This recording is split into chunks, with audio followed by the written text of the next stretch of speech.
আমি আজ এই মহান সংসদে আমাদের প্রথম বাজেট প্রস্তাবনা উত্থাপনের জন্য দাঁড়িয়েছে মাননীয় স্পিকার। শুরুতেই বিনম্র শ্রদ্ধার সাথে স্মরণ করছি মহান মুক্তিযুদ্ধের বীর শহীদদের এবং নির্যাতিত নারী সহ সকল আত্মত্যাগী মানুষদের। একই সাথে স্মরণ করছি স্বাধীনতার পর থেকে আজ পর্যন্ত গণতন্ত্র প্রতিষ্ঠায় দীর্ঘ সংগ্রামে আত্মদানকারী সকল শহীদ এবং গুম, খুন, হামলা, মামলা ও গুলিবর্ষণের শিকার সকল আহত যোদ্ধাকে, যাদের আত্মত্যাগ আমাদের জাতীয় জীবনে গণতন্ত্র, অধিকার ও নতুন আশার দিগন্ত উন্মোচন করেছে। মাননীয় স্পিকার,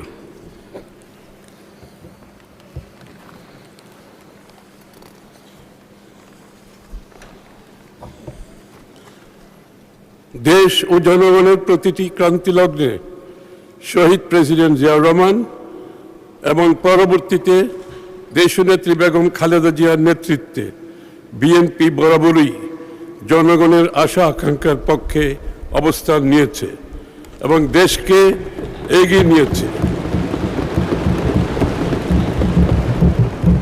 বিগত দেড় দশকের বেশি সময় ধরে জেঁকে বসা ফ্যাসিবাদ শাসনের বিরুদ্ধেও এদেশের মানুষের দীর্ঘ সংগ্রামে নেতৃত্ব দিয়েছে বিএনপি। 2016 সালের ভিশন 2030, 2022 সালের রাষ্ট্র মেরামতের 27 দফা এবং 2023 সালের যুগপৎ আন্দোলনের 31 দফার ভিত্তিতে বিএনপির নেতৃত্বে যে আন্দোলন গড়ে উঠেছে, সেটি ফ্যাসিবাদ বিরোধী গণ অভ্যুত্থানের জমিন তৈরি করেছে। এই জমিনের উপর দাঁড়িয়েই সংগঠিত হয়েছে 2024-এর ঐতিহাসিক ছাত্র জনতার গণ অভ্যুত্থান। মাননীয় প্রধানমন্ত্রী তারেক রহমানের নেতৃত্বে রাজনীতি ও রাষ্ট্র ব্যবস্থার সংস্কার, মেরামত ও রূপান্তরের 31 দফার পথ ধরে বিএনপি গণ অভ্যুত্থানের আকাঙ্ক্ষাকে ধারণ করে আরও সম্প্রসারিত প্রস্তাব জুলাই জাতীয় সনদে উপস্থাপন করেছে। আমরা যে জুলাই জাতীয় সনদ স্বাক্ষর করেছি, সেটা অক্ষরে অক্ষরে বাস্তবায়ন করার ঘোষণাও ইতিমধ্যে তিনি জাতির সামনে দিয়েছেন।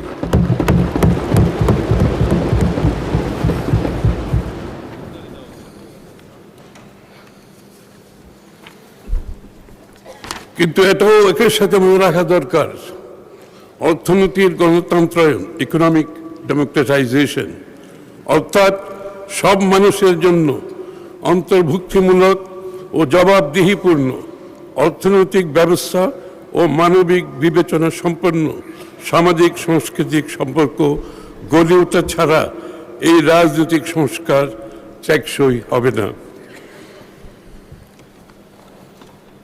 মানুষের জন্য নিরাপদ, সমৃদ্ধ, মর্যাদাশীল জীবন নিশ্চিতকরণে সরকারের অভিপ্রায়ের একটি প্রতিফলন। মাননীয় স্পিকার, আগেই উল্লেখ করেছি, ফ্যাসিবাদী শাসনামলে অর্থনৈতিক নীতি পরিকল্পনায় বৃহত্তর জাতীয় স্বার্থকে জলাঞ্জলি দিয়ে ক্ষুদ্র দলীয় ও গোষ্ঠীগত দুরভিসন্ধি ছিল প্রধান প্রবণতা। ফলে একদিকে দেশের খেটে খাওয়া মানুষের কষ্টার্জিত অর্থ সম্পদ দুর্নীতি, দুর্বৃত্তায়নের মাধ্যমে মুষ্টিমেয় লুটেরাদের হস্তগত হয়েছে এবং বিদেশে পাচার করা হয়েছে। অন্যদিকে সামষ্টিক অর্থনৈতিক ব্যর্থতাগুলোকে ঢাকা হয়েছে মিথ্যা পরিসংখ্যান ও কথার ফুলঝুরি দিয়ে। ফলে কাঙ্ক্ষিত রাষ্ট্র গঠনের মূল চালিকা শক্তি অর্থাৎ অর্থনৈতিক ইঞ্জিন বিগত দেড় দশকের বেশি সময় ধরে ক্রমেই দুর্বল হতে হতে একেবারে ধ্বংস হয়েছে। আমরা সেই ধ্বংসস্তূপের মধ্যে থেকেই নতুন যাত্রার প্রতিশ্রুতি বাস্তবায়ন করতে চাইছি। মাননীয় স্পিকার, নির্বাচনী ইশতেহারে আমরা গণতন্ত্র, জবাবদিহিতা, সুশাসন, ন্যায়ভিত্তিক উন্নয়ন এবং অর্থনৈতিক সুযোগের বিস্তারের উপর জোর দিয়ে একটি মানবিক, গণতান্ত্রিক, কল্যাণমুখী বাংলাদেশ গড়ে তোলার রূপরেখা উপস্থাপন করেছিলাম। সরকার গঠনের পর দ্রুততম সময়ের মধ্যে সেই লক্ষ্যে আমরা ইতিমধ্যে কাজও শুরু করেছি।